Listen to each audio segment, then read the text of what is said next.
जब भी बोला माँ पे बोला, जब भी पढ़ा बाप माँ पे पढ़ा, कभी बाप की अजमत पे बात करने की जरूरत नहीं हुई। जो भी आया कह के गया माँ के कदमों के नीचे जन्नत है। हुजूर का फरमान है, सिर्फ माँ पे बात करते रह गए। काश कभी बाप पे भी बात की होती, कभी उसकी भी दुखती रग पे हाथ रखा होता। हमारी इस लापरवाही का नतीजा ये हुआ कि बेटों ने माओ को सर का ताज बना लिया, बाप को घर के दरवाजे का चौकीदार बना दिया। बाप को वह एहतराम की नजर से बेटे नहीं देखते जिस इज्जत से माँ को देखा करते हैं। एक बात नौजवानों से कहना चाहता हूँ प्यारे, खुदा की कसम खा के कहता हूँ, आका फरमाते हैं अल जन्नतु ताता कदामी उम्महातिकुम, जन्नत तुम्हारी माओ के कदमों के नीचे है। मुझे बता तो सकी, माँ हमारे लिए इतनी मोहतरम है कि उसके कदमों के नीचे जन्नत रखी गई है। फहीम भाई, आज हमारे फहीम भाई ने ना जो ये अकीके का प्रोग्राम रखा है, इसलिए ये शुक्र के पल है कि अल्लाह ने औलाद से नवाजा है। ये एक करारा थप्पड़ भी है उन लोगों के मुंह पे जो औलाद के आने पे डीजे बजाते हैं। ये खुला चैलेंज है उन लोगों के लिए जिनकी रगें डीजे के आगे थिरकती हैं। हमारे भाई ने ये साबित करने की कोशिश की है, बेटा हो या बेटी, जो भी मिलता है अब्दुल्ला के लखते जिगर के सदके में मिलता है। सुभान अल्लाह, सुभान अल्लाह, बेशक। और दिल पे हाथ रख के मेरी बात सुनना, औलाद हो रही है तो कदर नहीं। कह रहा मौलाना बस आज घर की छुट्टी मार दो, अल्लाह ने बेटा दिया है, हमारी अम्मा मान नहीं रही है, हमें जो है थोड़ी सी आज खुशियां मनानी है। इमाम साहब कहने लगे हम दावत में नहीं आएंगे, तो कहते तुम घर चले जाओ आज कल से सारे ही नेक काम करूंगा। और दादियां भी कम नहीं बच्चों की।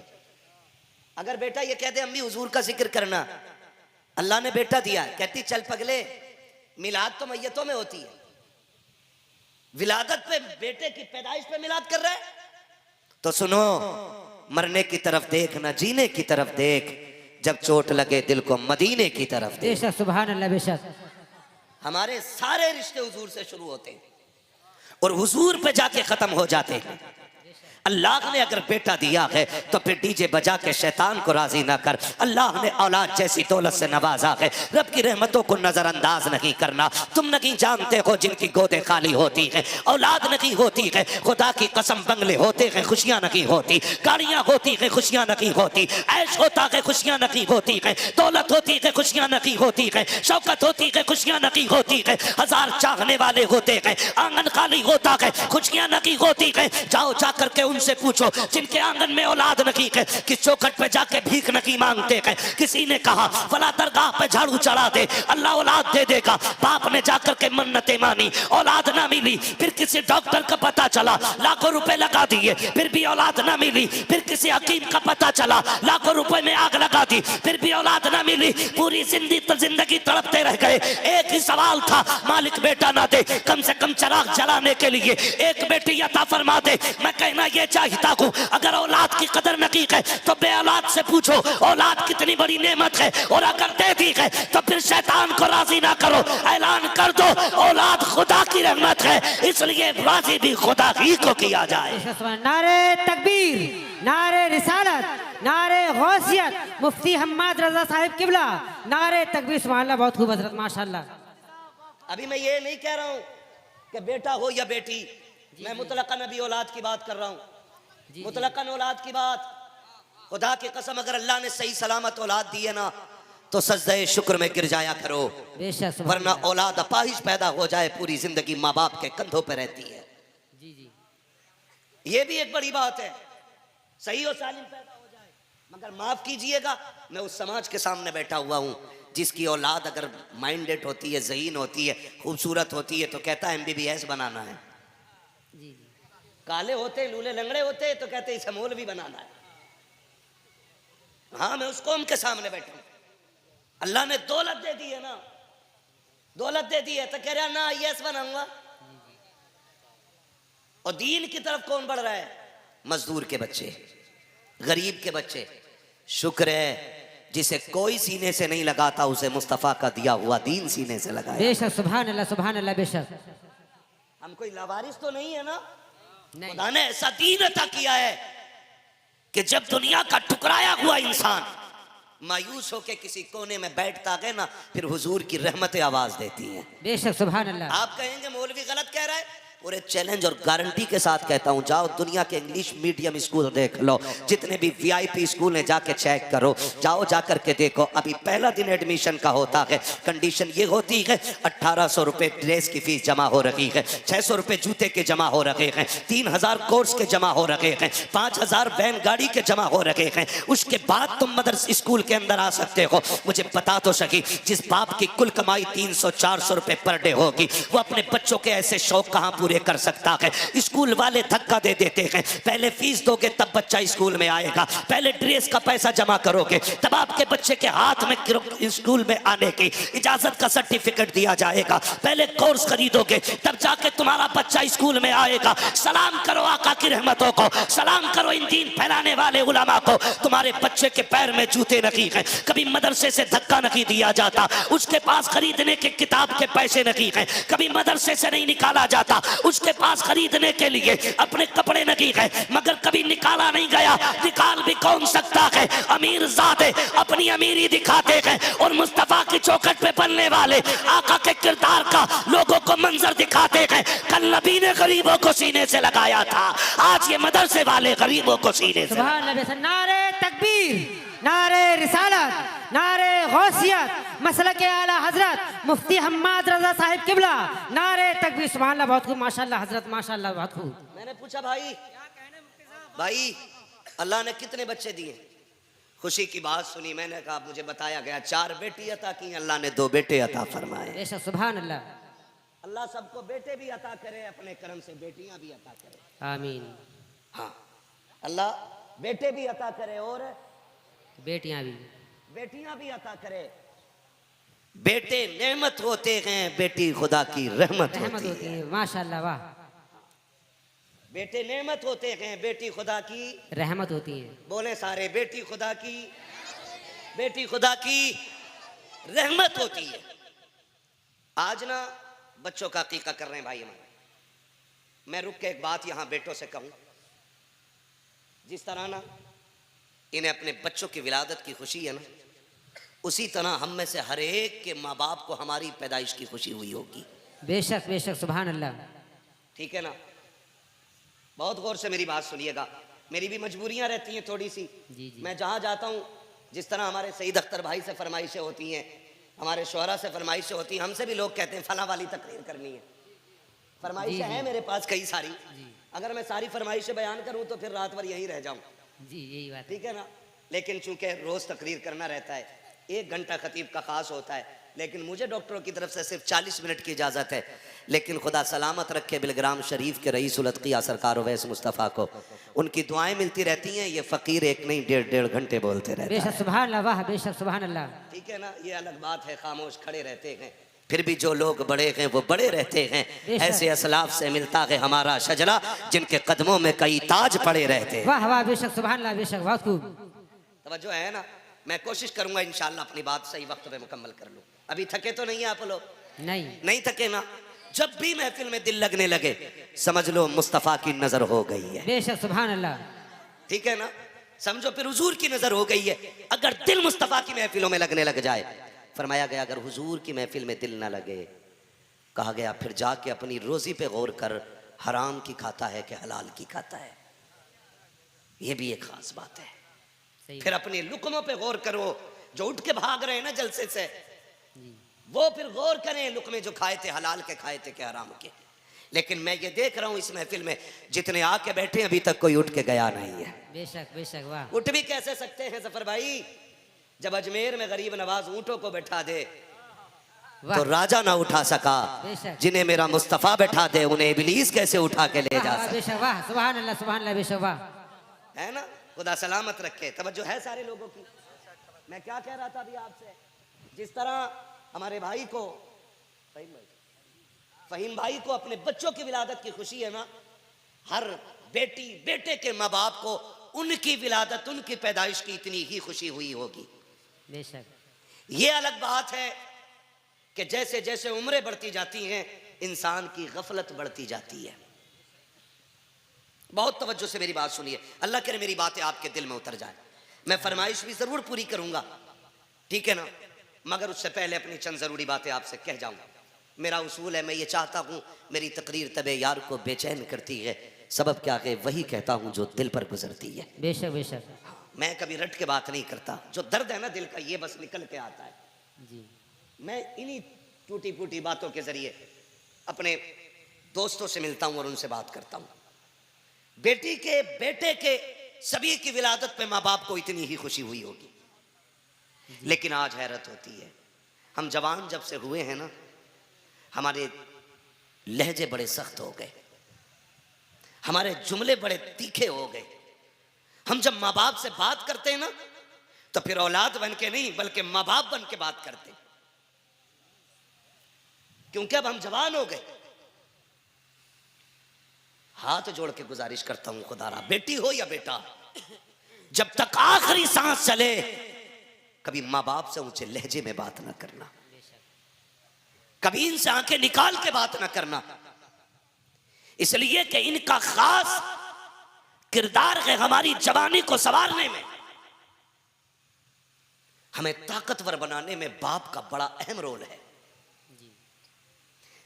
हमारी भी मिंबर से थोड़ी गफलत रही, हमने भी जब भी लिखा माँ के लिए लिखा, जब भी बोला माँ पे बोला, जब भी पढ़ा बाप माँ पे पढ़ा, कभी बाप की अजमत पे बात करने की जरूरत नहीं हुई। जो भी आया कह के गया माँ के कदमों के नीचे जन्नत है, हुजूर का फरमान है, सिर्फ माँ पे बात करते रह गए। काश कभी बाप पे भी बात की होती, कभी उसकी भी दुखती रग पे हाथ रखा होता। हमारी इस लापरवाही का नतीजा ये हुआ कि बेटों ने माओ को सर का ताज बना लिया, बाप को घर के दरवाजे का चौकीदार बना दिया, बाप को वह एहतराम की नजर से बेटे नहीं देखते जिस इज्जत से माँ को देखा करते हैं। एक बात नौजवानों से कहना चाहता हूं प्यारे, खुदा की कसम खा के कहता हूं, आका फरमाते हैं अल जन्नतु ताता कदामी उम्महातिकुम, जन्नत तुम्हारी माओं के कदमों के नीचे है। मुझे बता तो सकी, माँ हमारे लिए इतनी मोहतरम है कि उसके कदमों के नीचे जन्नत रखी गई है, मगर तू जानता है ये भी आका ने कहा है जब कोई औरत अपने शोहर के कपड़ों का एक धब्बा मुस्कुरा के साफ करती है, अल्लाह एक धब्बा साफ करने के बदले में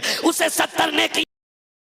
मुझे बता तो सकी, जिसके जूता साफ करने में जिस माँ को खुदा 70 नेकियां देता है, अरे सोच अगर माँ का ये मकाम है तो फिर उंगली पकड़ने वाले बाप का मकाम क्या रहा। नारे तकबीर, नारे रिसालत, नारे गौसियत, मसलके आला हजरत मुफ्ती हम्माद रजा साहिब किबला, नारे तकबीर, सुभान अल्लाह, बहुत खूब हजरत।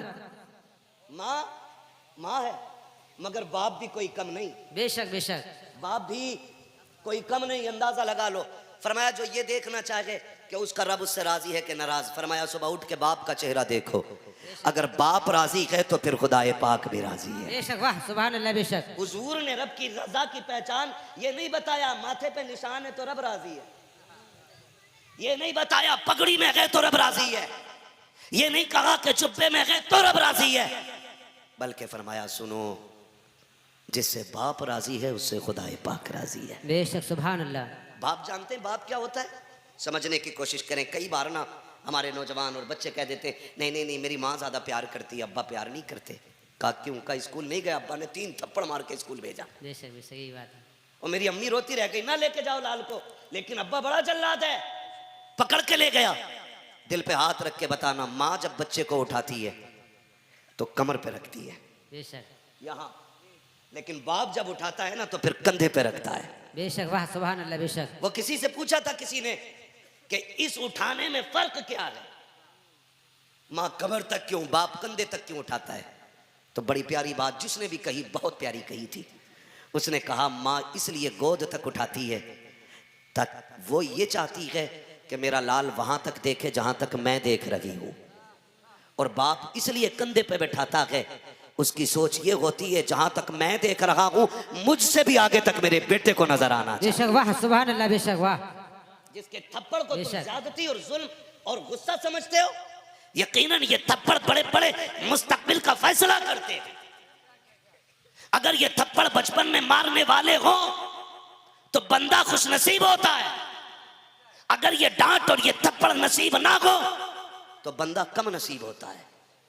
इसलिए कि जब बच्चों के सर पे बाप होता है ना तो हर बुलंदी उनकी मुट्ठी में होती है। बेशक, वाह सुभान अल्लाह। और अगर बाप ना हो तो फिर खुशियां रूठ जाती हैं, खुशियां रूठ जाती हैं। तुम नहीं जानते हो, ये उम्रें फैसला नहीं करती कि बड़ा कौन है, ये हालात फैसला करते हैं कि बड़ा कौन है। लोग बालों की सफेदी देख के कहते हैं ये बड़ा है, उम्र का अंदाजा लगा के कहते हैं ये बड़ा है। मगर मैं कहता हूँ प्यारे, बालों की सफेदी वाला बड़ा नहीं होता है, 60 साल वाला बड़ा नहीं होता है। बड़ा वो 8 साल का बच्चा भी होता है जिसके सर पे बाप का साया नहीं होता। 8 साल की उम्र में होटल में आके बर्तन धोया करता है। उससे जाकर के पूछो तो सही, क्या तुझे पढ़ना पसंद नहीं था या तुझे कलम से प्यार नहीं था? वो भी जवाब दे देता है, मैं भी चाहता था मेरे भी जेब पे कलम लगे हों, मेरे भी कंधे पे स्टार लगे हों, लेकिन मशीयत को कुछ और ही पसंद था। जैसे 8वें साल में कदम रखा है, घर के दरवाजे पे लोगों की भीड़ ने बताया आज तेरे सर से बाप का साया उठ गया है।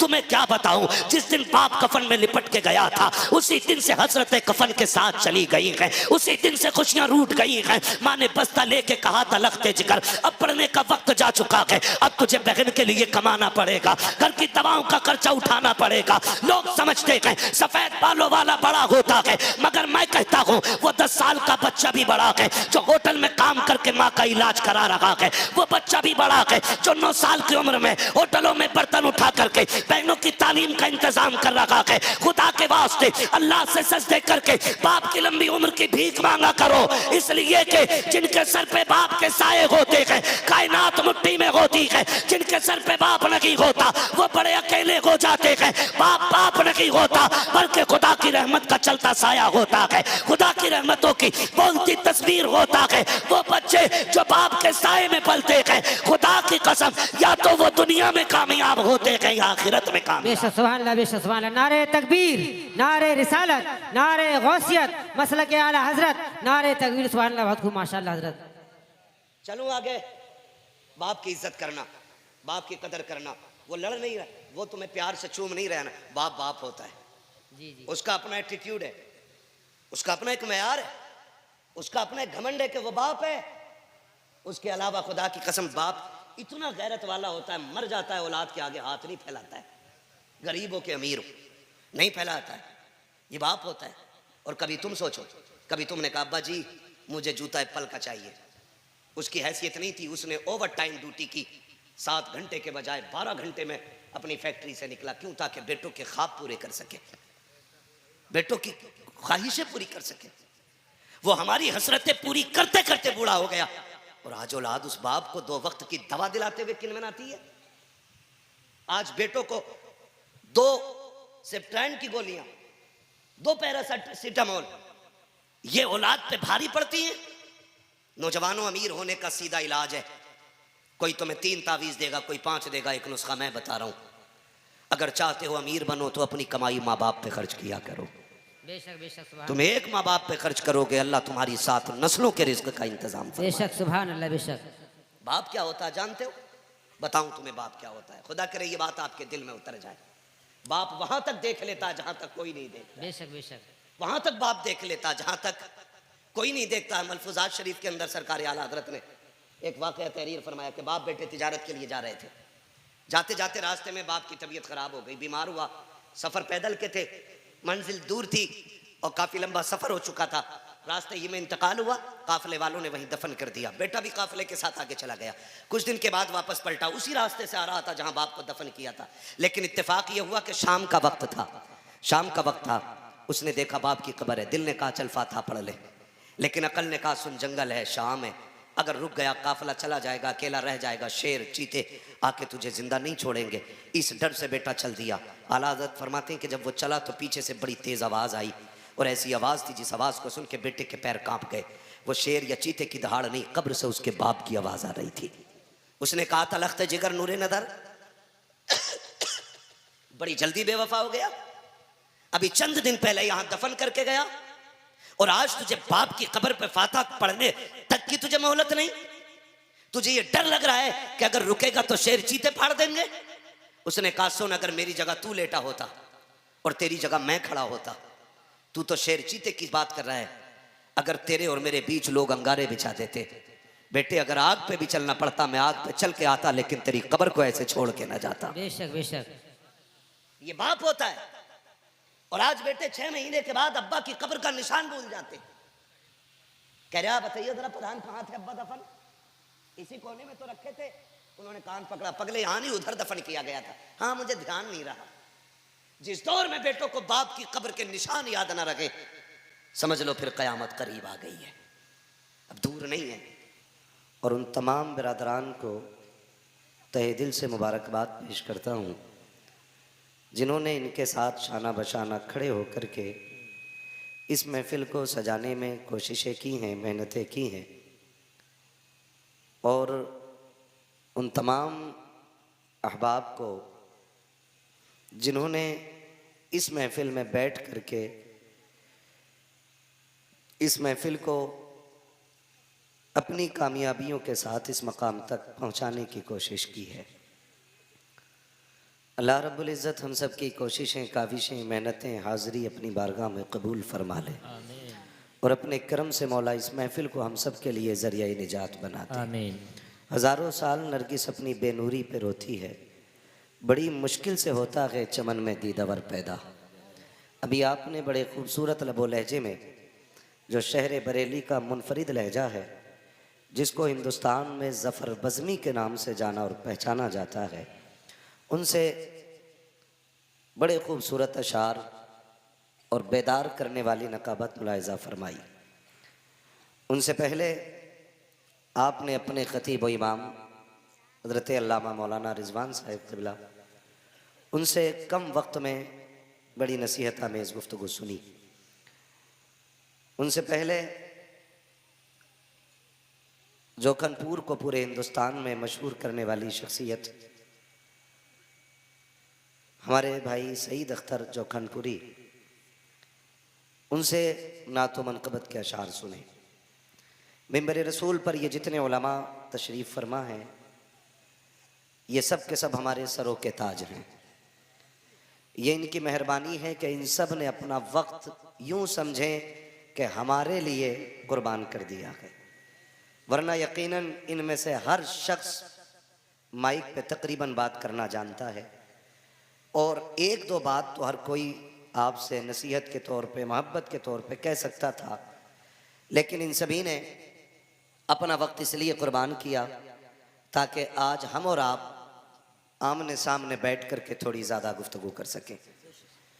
हमारे वो इमाम साहब, क्या नाम है उनका, हज़रत हाफिज़ व क़ारी मौलाना साकिब रज़ा साहब, इनकी मोहब्बतें इन्होंने भी वक्त कुर्बान किया। और ये ना समझे मौलाना रिजवान साहब 10 मिनट बोलें तो अपना वक्त पूरा कर गए, यकीनन इन्होंने भी वक्त की कुर्बानी दी है।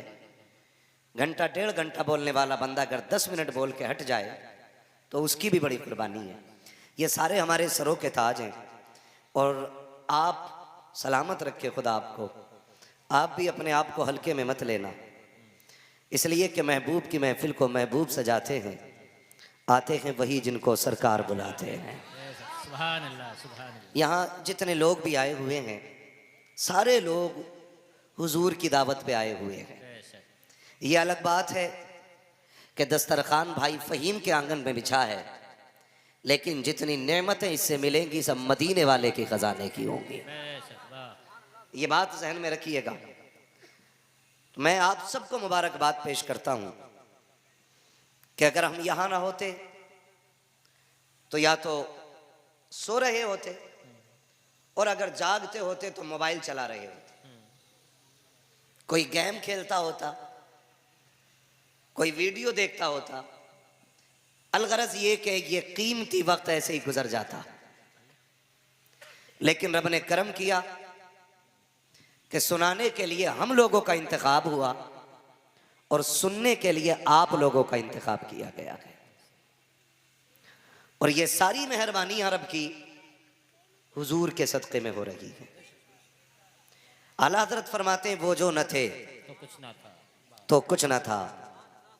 ये मेरे सामने बच्चे बैठे हुए हैं, मैं इन बच्चों से एक बात कह लूँ मेरे लाल, जिन बच्चों के माँ बाप अच्छे होते हैं वो हुजूर की महफिल में आके खेल में नहीं लगते।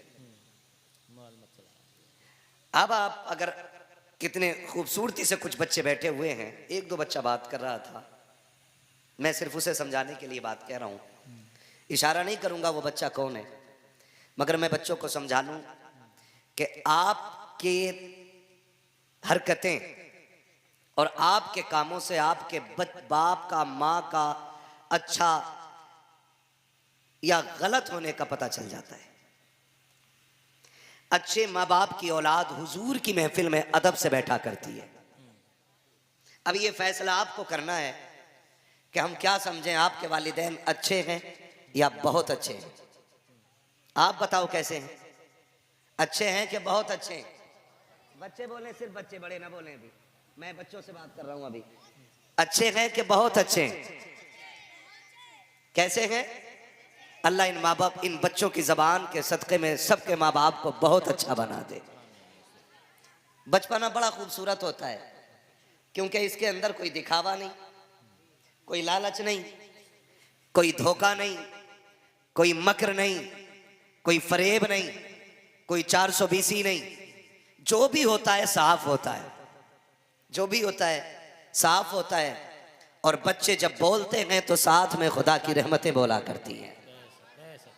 जिन बच्चों ने कहा हमारे माँ बाप बहुत अच्छे, अल्लाह इनकी जबानों के सदक़े में हम सब के माँ बाप को बहुत अच्छा बना दे। आमीन कह सकते हैं आप लोग? आमीन। पैसा आप लोग ले जाएं लेकिन मेरे साथ बोलते रहे। कई बार लोग घूर के देखते हैं, यार बड़ा पैसा आ रहा मौलवी पे, इसमें भी बड़े मसाइल हैं। अगर चाहिए तो आप ले जाएं लेकिन मेरे साथ आमीन कह दें। अल्लाह हम सब के माँ बाप को बहुत अच्छा बना दे। आमीन। ये पैसा दे के जाने वाले लोग घर तो नहीं जाएंगे देखे, होता तो नहीं है ऐसा। कई बार इमाम साहब ऐसा होता है 10 रुपए दिए और निकल गए इधर को, 20 रुपए दिए और निकल गए, ऐसा तो नहीं है ना। तवज्जो है। अल्लाह हम सब के माँ बाप को बहुत अच्छा बना दे। आमीन।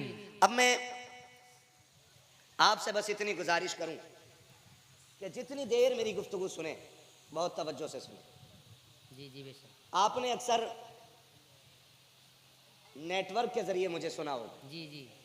और कई बार नौजवान कहते भी, मुझे कई भाई मिले, उन्होंने बताया कि मेरे मोबाइल में लोड है तकरीरें, ये हमारे भाई खड़े हैं, इन्होंने बताया कि मैं 2-2 घंटे भी गाड़ी चलाता हूँ तो लगातार तकरीर चलती रहती है।